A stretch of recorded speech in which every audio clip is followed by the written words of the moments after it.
Welcome to the Chaos Sector. We return to the Matrix. I guess we should stick to the latest info in the hearings at this point, because it seems there's a bit of anxiousness unfolding in the courtroom. Judge Hippler just turned his back on all of the motions Taylor put forth. Dylan becomes a senior citizen all of a sudden, and an out-of-state attorney is potentially joining the defense team. Law enforcement claimed that Dylan stated her memory was fuzzy and cloudy, and she could not differentiate if anything was real, or if anything was a dream. Quote, I believe I was also very drunk. I don't know how much of this is real. I don't know if my mind was doing whatever. I don't know any of it. Half this stuff I don't know, if it's a dream or if it's real. I just have no clue, unquote. This is what the 80-year-old Dylan Mortensen stated about that night. Now we're going to cut straight to the chase here. We see right through this fuckery. The reason Dylan is being portrayed as if she couldn't remember anything is because the frame is starting to come unglued. So she will be able to fall back on, oh well, I was kind of drunk, and things seemed fuzzy to me.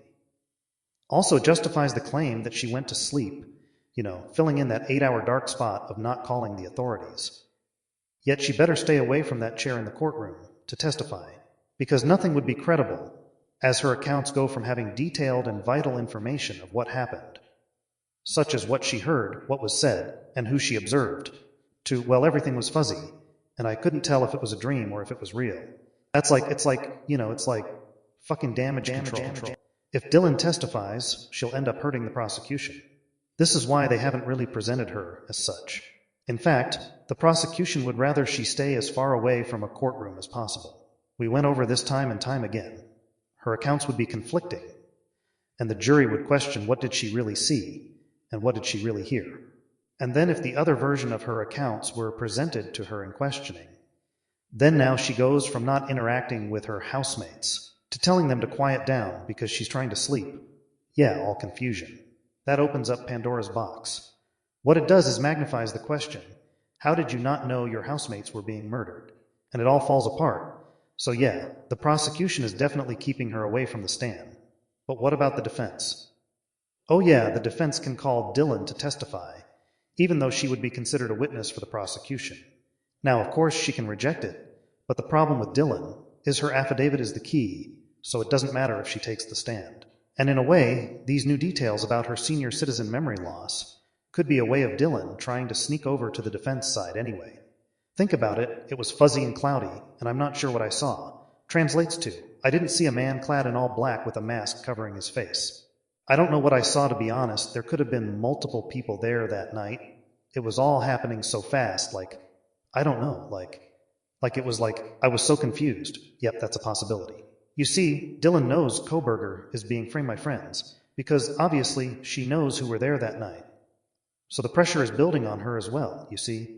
Bethany is essentially on the defense's side, and Dylan knows that if she sticks with her story of seeing what is deemed to be the lone killer in Koberger, that will get blown up in court if Bethany provides exculpatory evidence with her testimony.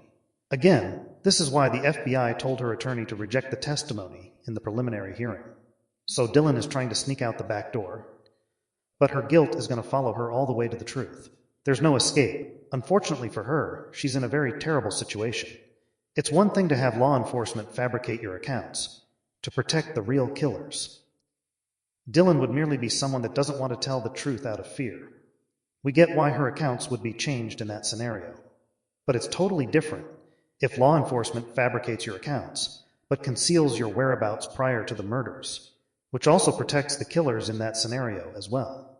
But the big difference is one has Dylan basically being innocent, while the other has her being involved some way in those murders, because her whereabouts were concealed. And you don't conceal a surviving housemate's whereabouts prior to a crime, unless they were linked to the crime. And that would gradually leak out in court if she testified. Dylan traveled to the future, I guess, to her golden years as a senior citizen. It was all fuzzy and cloudy. You didn't know if it was real or a dream.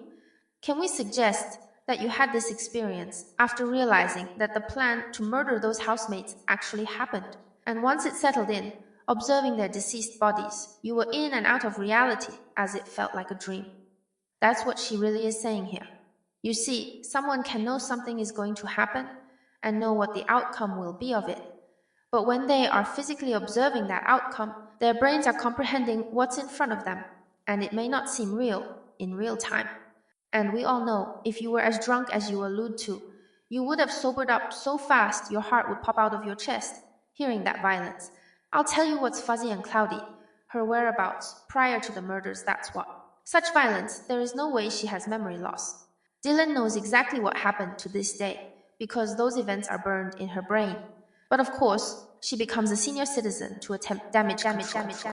The reason we stayed glued to Dylan out of the two housemates is because of these very oddities. She is the key to the truth, and if you're a true crime investigator, you have to stay on her trail. It's not attacking or badgering, slandering, none of that. If her whereabouts were provided, she may be given the benefit of the doubt, to be honest. But they weren't, so that opens that cracked door a bit more to the truth. Now let's talk about this new attorney alleged to be coming in. Well, simply put, it makes it appear Taylor was being bullied by the state, as we mentioned. Taylor has had damn near every motion thrown back in her face, and those motions are about evidence presented against the defendant. Judges quashed a preliminary hearing. No surveillance footage has been provided. The prosecution has ducked and dodged for over 2 years. With the help of those judges, blood discovered of other males at the crime scene were ruled irrelevant.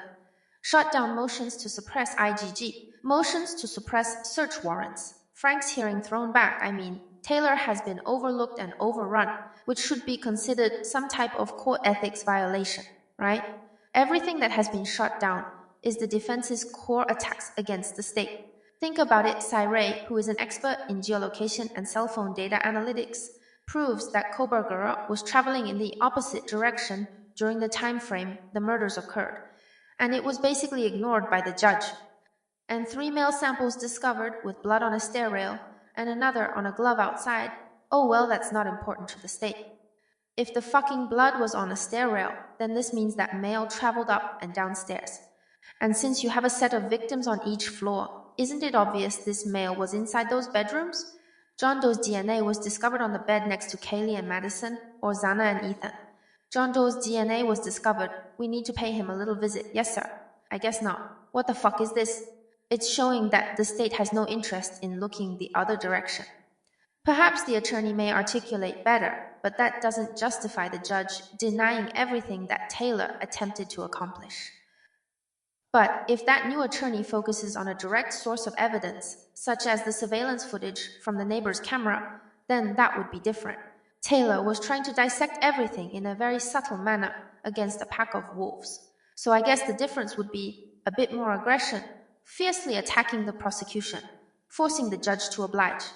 But we said she should have been doing this. And well, it seems someone felt she wasn't putting enough pressure on the state. We also have to keep in mind Taylor is a defense attorney from the state of Idaho. And although she's working for the defendant, there may be a bit of, let's just say apprehension in exposing the state in this particular case. This is a high-profile case, which involves a man being framed, and the real killers are centered around the town of Moscow. We understand why Taylor may have slow feet in this case, and it seems she's going to take a step back. Imagine if it were her taking this all the way through, exposing the frame against Koberger. She would still be practicing in the state. But do you honestly think the state would just sit back and say, oh well, we couldn't frame that guy from Pullman? Good job, Taylor. Negative, she would become a target. Yep. So it makes sense now in retrospect how she has been very timid in how she went about her motions, her exchanges with the judges and the prosecution. It's because she is essentially an attorney from out of state, because she is taking the side of the very man that the state is trying to frame. We get it. That's an interesting theory about Ann Taylor. A defense attorney from the same state a man is being accused of murdering 4 college students were from. It's like betrayal from the prosecution's eyes, heck, even the judges also. Might explain why they bullied her in all of the hearings. She's seen as a traitor. Of course, someone has to represent Koberger, and since he didn't have the money to hire his own attorney, he was appointed one from the state of Idaho. Taylor has had this in the back of her mind, perhaps, thinking about the backlash she would face in representing an alleged monster, taking the lives of 4 loved college students. And this may be the real reason a new defense attorney from out of state has been introduced. It makes all the sense in the world. We don't blame Taylor for her apprehension. She showed courage and continues to fight for her client in the, quote, safest way possible. Now there is a lot that has been discussed recently, including what we've broken down.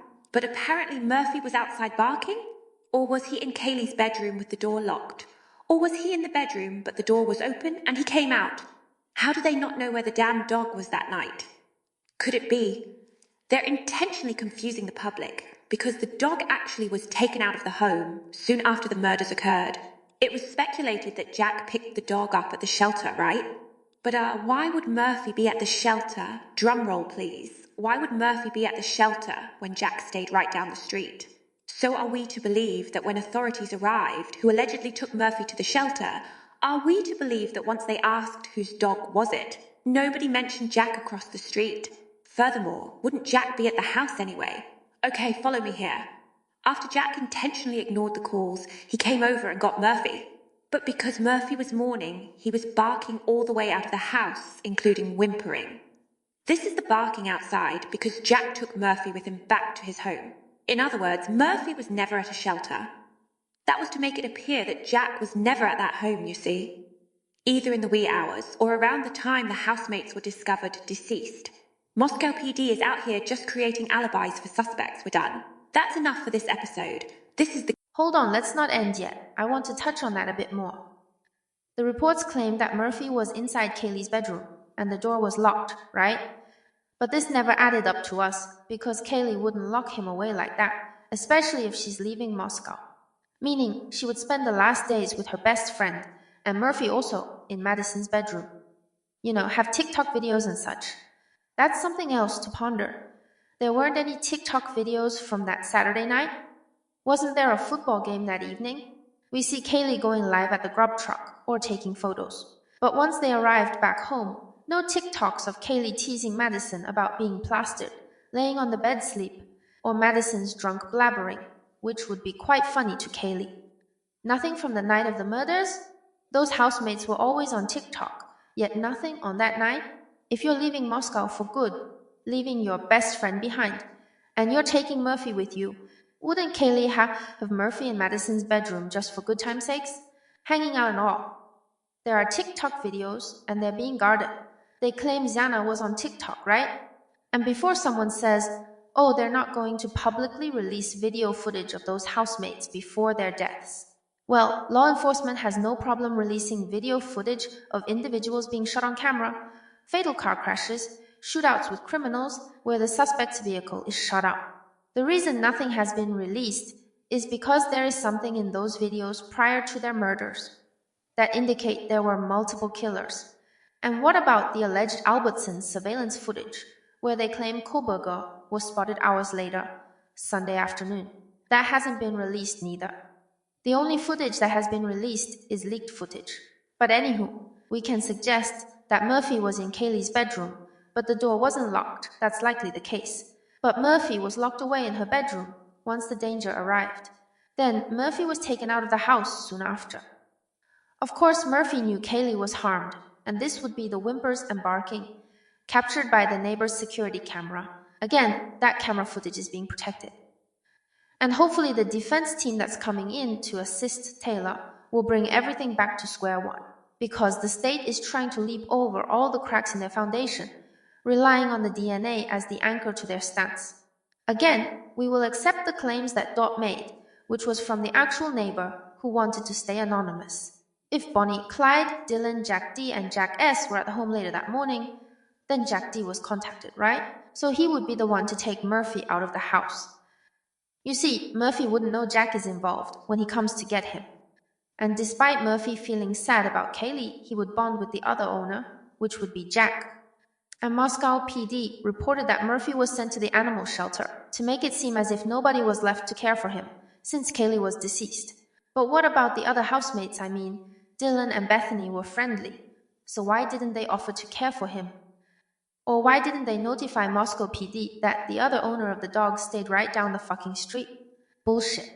Or there is another reason why Murphy could have ended up in the shelter. We're all over the place with this, trying to zone in on the most logical scenario. Maybe Murphy was covered in blood, despite Jack coming to get him out of the house. Then they sent him to the animal shelter to get cleaned up. Can't have blood on Murphy, because that means he was in the bedroom where the victims were. Called Jack to come pick him up afterwards. That's also logical. But for Payne to have different scenarios of where Murphy was proves that he was not locked away at least at one point. Confusion creates frustration, and we're getting frustrated with the deception. This is the chaos sector,